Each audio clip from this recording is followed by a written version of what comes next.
My driveway is not your guest parking. I saw another post on this sub that reminded me of a situation that happened last fall. I get off work at 11 p.m. and once I got home to find a neighbor's guest parked in my driveway. I thought about calling a tow truck, but I was hungry and tired, so I blocked them in instead. I eat dinner and fall asleep around 2 a.m. I heard someone pounding on my door around 5 a.m. and yelling about work, but I was too tired to care, so I ignored it and went back to sleep. If you're going to park in my driveway, you don't move until I feel like you deserve to. I heard more pounding and yelling around 7 and ignored it again. I finally got up at 10 and I guess my neighbor saw me in the kitchen because he came over and started pounding on my door and yelling for me to move my car. Not my fault, your friends are stupid. I ignored him again and continued about my business. I left for work at 2 p.m. and my neighbor started yelling about how I was a bitch for parking where I did and it was my fault his friend was late for work. I'm standing there in scrubs trying to leave for my job at the hospital, and I told him that his friend was lucky I didn't have their car towed, and if I came home to a car in my driveway again I was calling a tow truck. He got mad and was still standing there when I drove off. The car was gone when I got home and it hasn't happened since. Reply: what dumb shit parks in someone else's driveway? They are damn lucky you had to go to work the next day. It would have sucks for them if you had the next couple of days off. Reply: love it. If you had called a tow truck, then only the friend would have learned their lesson. Blocking them in and ignoring them taught all of them a lesson. Reply: agreed. This was actually way better than calling a tow truck. EP demands I breast pump in public. Many years ago I was a new mother going back to work and still nursing my baby daughter. I had to express milk for my baby every day, so I would go into a bathroom with my pump and a couple bottles. It was a struggle to relax enough to get the milk flowing, so I'd take calming breaths and imagine my hungry baby's cry as I huddled in a dark bathroom stall with my shirt around my neck and a pump. Awkward. Some days took longer than others to get the milk flowing, and I did not want coworkers, or worse, my boss, coming into the bathroom and tracking how much time I was spending on this task. So I went to a bathroom on another floor where I could be more anonymous. This worked well for a few months until one day when an entitled person entered the bathroom. This EP heard the low hum of the breast pump and demanded to know what I was doing in there. Of course I panicked and my milk immediately stopped flowing, which is very painful, FYI. I tried staying silent and thinking calming thoughts, but this EP would not be ignored. What are you doing in there? She kept demanding. Finally I quietly said in a clear and calm voice, it's none of your business. Because really, does anyone need to know what another person is doing in the bathroom? At this point, EP threatened to call the cops on me. On one hand, I was giggling as I imagined how that call would go down, but on the other, her voice was getting louder and shriller. Finally I broke down and admitted, I'm making milk for my baby. There was a long pause as EP slowly figured out what I meant. Eventually she exploded in anger and said, how was I supposed to know? You should be doing that out here so we all know what you're doing. Evidently even she realized how stupid that sounded, because she left the bathroom shortly after. I'm guessing she complained in the office and got shut down, because I pumped for a few more months without any further problems. This is one of my friend's favorite stories and he demands I retell it almost every time I see him. So if you're reading, Jeff, this one's for you. Reply: this was 20 years ago. I had nothing and it sucked. In more ways than one. Reply: I did it 30 years ago and not only did I have to do it in the bathroom, but there were only manual pumps.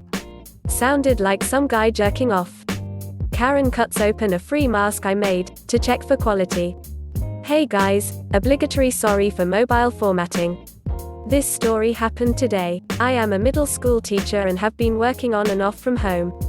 In my free time I have been using my sewing machine to make masks for free, for the elderly and vulnerable. I am not a professional seamstress, but these masks are up to the standard of most cloth masks sold.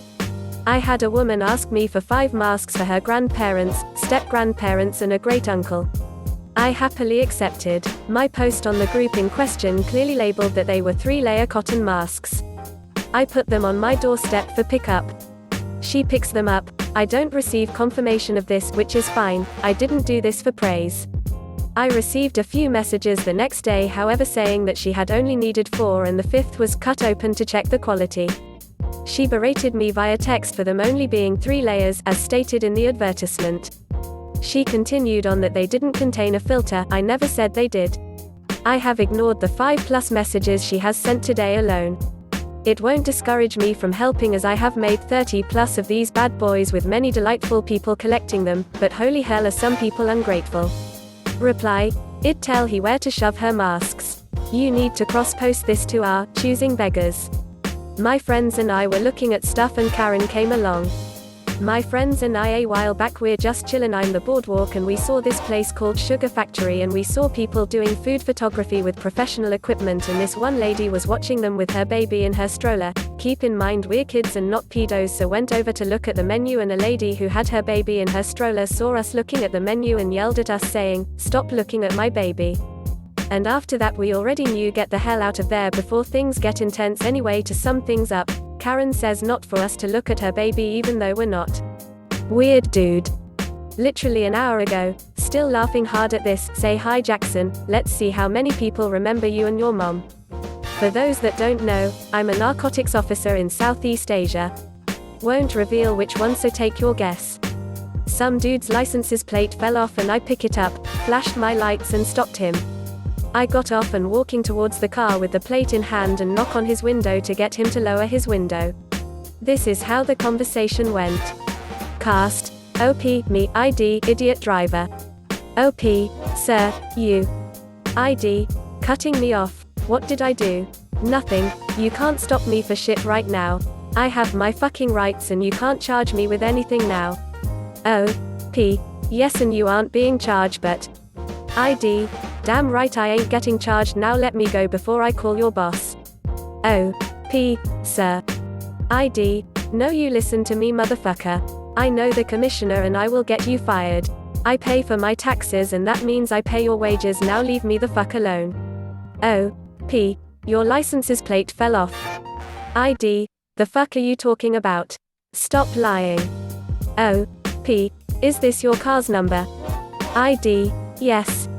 OP, then look at this plate and tell me if it's yours. ID, fine. He takes a look and knows it's his. I almost threw it at him and told him, next time, just listen to what others have to say first. It might be because you dropped your wallet. Walked away and we continued our route, blood a bit boiled, but Jackson finds the dude's face hilarious when I dropped the plate on his lap. Almost all stores are open for business and all seems to be back to normal. Hope you people are doing well. Stay safe and good luck. Entitled kid tries to fight. Okay, this story happened a couple months ago now, but I thought I would tell it anyways. So I was at school having a casual day doing all my work. This started at the end of the day. Entitled kid started to look at all the bikes at my school, and that day I rode to school. He looked at every bike, but the only one he was really interested was mine. Hey, get away from my bike. The entitled kid just looked at me, grabbed my bike and started running. Hey, get back here. I chased him for 30 minutes until I finally caught back up to him. At this point he was getting antsy and a bit tired, but I wouldn't let him have my bike. He got into a fighting pose. I chuckled and just walked off with my bike. He punched me in the back of the head, and at this I had enough of this kid, so I put my bike down and ran at him. That wasn't my smartest move. The kid got me in a headlock, but I managed to get out. He bashed me a whole bunch, but I didn't want to give up because I knew he would take my bike if I lost. I ended up knocking him out. A couple of his friends came and saw him on the ground unconscious. Hey, leave him alone. At this point I didn't want to deal with it, so I just grabbed my bike and ran off. The entitled kid hasn't tried to fight or even talk to me. Also, I told my teachers about all of it and the kid ended up getting expelled, which is sort of what he deserved.